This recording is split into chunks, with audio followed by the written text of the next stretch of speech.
Welcome back to another installment of C's Listening Room. And today we're going to discuss Vibrate, the 2001 release from Joydrop. And that's Joydrop right there. This is a band out of Toronto. And I think Canada was pretty much the only place they got a lot of really recognition. I'm here in the Detroit area, so that's how I know about them, just because I live close enough to the Canadian border stations, the Canadian radio stations, where that music trickles in over here. But for whatever reason, people in the Detroit area never really were very interested in this band. It's pretty much strictly a Canadian audience that this band captured. I don't know why. Just we get the music in. We have the radio stations that right across the border that play it, but a lot of that music just never catches on with people on the U.S. side. And it's kind of a shame, but that's just how it is. I don't know if this group got any attention whatsoever stateside, but I only know about them because I live close enough to Canada where I was lucky enough to hear them on the radio. Best way to describe this is indie rock. Mostly some good guitar riffs, but it's a fair amount of electronic production in there too. Electronic music, which I'm not a fan of. I've expressed that before. It's not too bad on this. I've heard other albums that were worse. Other Canadian albums, other Canadian bands. This is something that was really going on in the early 2000s. Maybe even late 90s with Canadian bands. I don't know what it is exactly, but a lot of these Canadian groups were really, really chasing after the electronic sound. I've got a couple other albums I may or may not review at another date. I listened to them a while ago. I never got around to making a review on them because I really wasn't sure what to say about them, and I really had a hard time coming up with a grade for them. But you have a lot of these bands from Canada that, maybe not a lot, but a few that around that time were really experimenting with what was supposed to be the sound of the future, and it probably was. But they were going very electronic and very high-tech sounding with the production. And Joydrop did the same thing, but it's still a bit more rock-oriented than some of the other bands that I've heard, and it still sounds a bit more traditional. It's not completely saturated yet with some of the electronic sounds, so a little more tolerable to me. But I mean, here band photo is on the cover. I like that. Now, I know that a lot of musicians want the music to speak for themselves, and the music is supposed to basically be its own little whatever. But when I listen to a band, it's always in the back of my head that this is a collaboration of a few very specific people and their talents and their work. I always look at the music as a particular work from these individuals. So I do like to have a band photo attached to the album somewhere. When I listen to it, I really want to see that there is a human behind all this. I mean, because it is. It was composed, it was performed all by very specific people. I really like to see that. So I do like that on the cover right there is a very prominent photo of the band. So we know what they look like. We may not know which member is which, though the band listing in the back may be an indication. They may be in particular order. Tara Sloan, vocals, listed at the very top. She's also the very first person in the picture, so I don't know enough about the band to know which member is which, but I wouldn't be surprised if they were lined up in order of credits right there on the cover.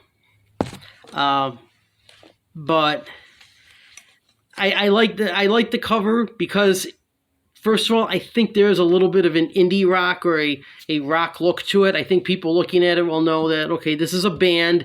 This is they may not know exactly what sub genre it is. But I think looking at the cover, you can pretty much tell that this is a rock band and it's a 4-piece. I think you could pretty much take away a lot from that cover. They're sitting in a convertible, and I'm not sure where the art direction was going with this, what the theme was supposed to be, but I mean, they're sitting in this old convertible. You see a picture of it on the back here. It's an old Cadillac, like early 70s Cadillac. Back has the woods. And the only thing I can think of is maybe the art was supposed to tell the story about a band that walks into the woods and finds an abandoned car and takes their picture in it.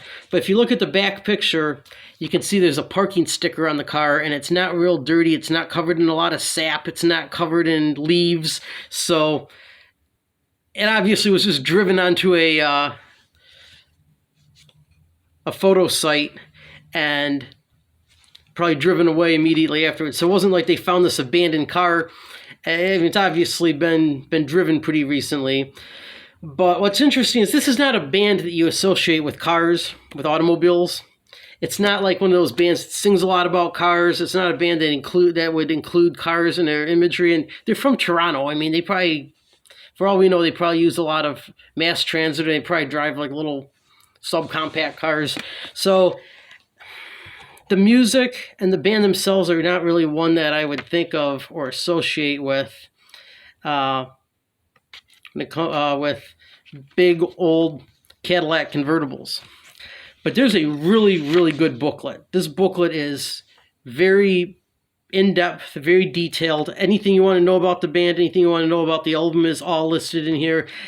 I like it when they include lyric sheets, just in case you don't understand what they're saying, or in case you want to analyze the lyrics and just look at the songwriting and make your own determination about their songwriting abilities. Those are all listed in there. But every page has to do with this car. Here's a picture of the dashboard. So you got some lyrics there, and you got the dashboard of the car. Here's the speedometer right there.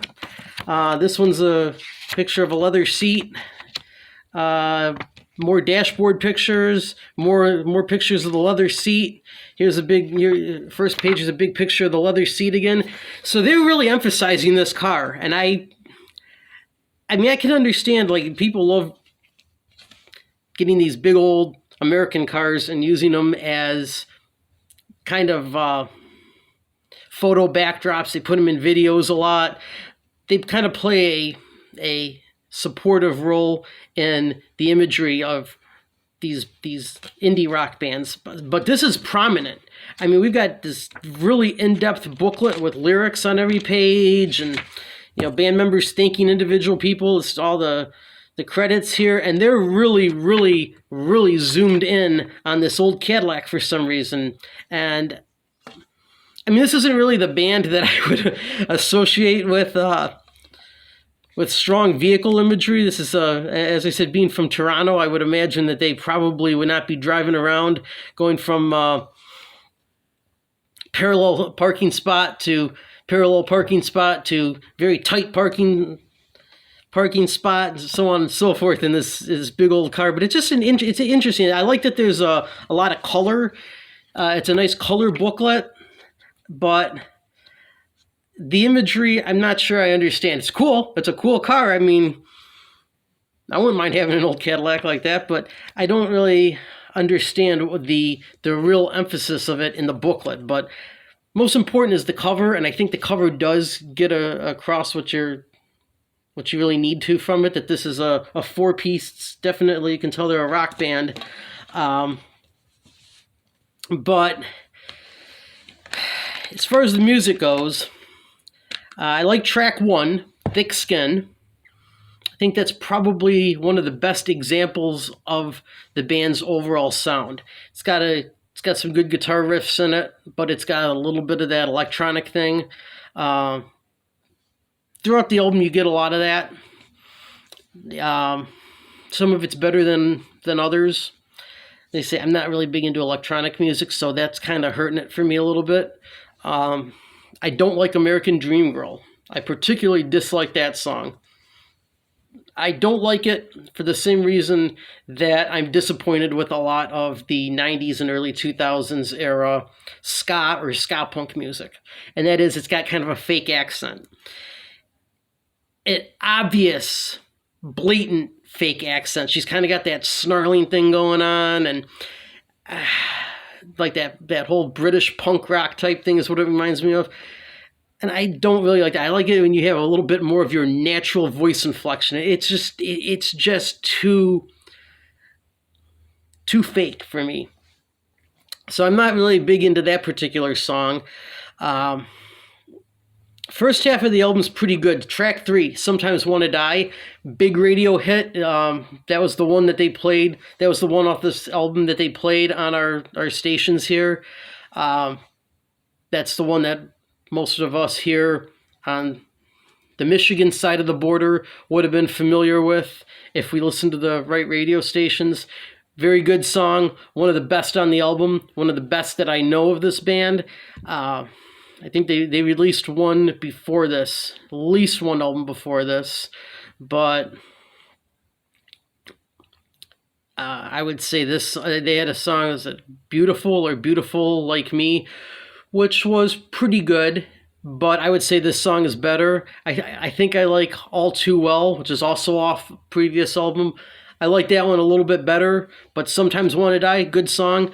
For the most part, there's a lot of good guitar riffs throughout. That keeps it interesting to me. I listened to this one and I said, okay, this is, I kind of like this. But then the further it goes, deeper into the album, a little more mellow it gets and a little more electronic it gets, and it doesn't really shoot back up. It's like you'll get sometimes I'll hear these albums and it'll start off on a high note, work its way down to go into the slow stuff, and then towards the end it'll start going up again. It'll start getting upbeat again. But I don't think this album really ever recovers. I think it's this kind of a gradual downward progression where it just gets mellower and mellower and mellower and a little bit more. It seems to me like it gets a lot more electronic sounding the further it goes.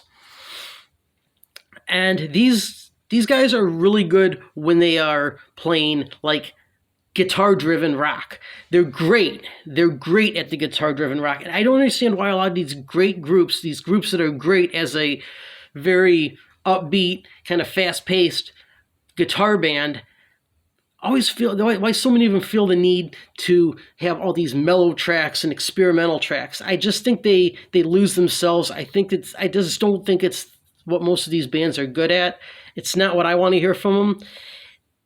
So I'd say roughly half this album is really good, and then the other half is a little more experimental than it needs to be, and the consistency isn't completely there.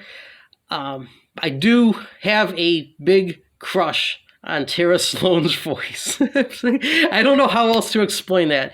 She's got a great voice, she's a great singer, and she single-handedly saves a lot of these songs.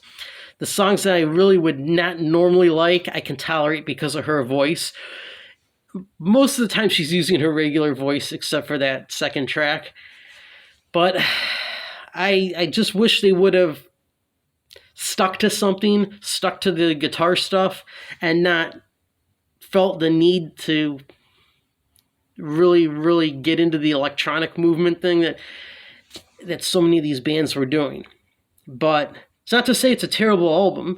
It's the production is not what I would have liked it to have been, but the vocals, love the vocals, great guitar riffs throughout.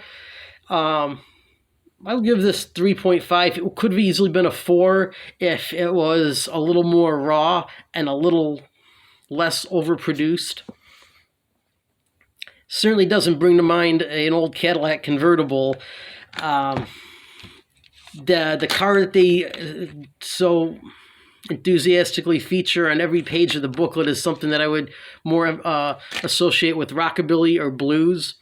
But I'm not grading albums because of the artwork, so you can let that one slide a little bit. But did this band actually deserve more of a chance in the U.S.? That's the question that we may have to ask ourselves. If they had marketed it toward a U.S. audience better, Should it have succeeded? I'd say yes. I would have liked to have seen this group succeed a little more in the US. I'm sure they would have liked it.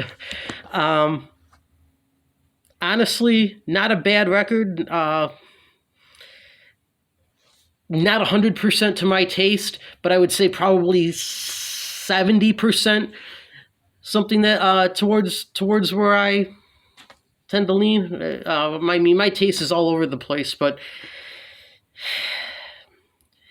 I'm just not into the electronic type production, so that's a personal thing. I do think that they had a lot more potential than they lived up to, and I just think that's bad marketing, and they should have marketed it better in the US. So a positive 3.5 out of 5. Nothing to be ashamed of, nothing to be wary of. I'd still say that Vibrate's a pretty good album. So there you go. Anyway, thanks for watching. I'll catch you later.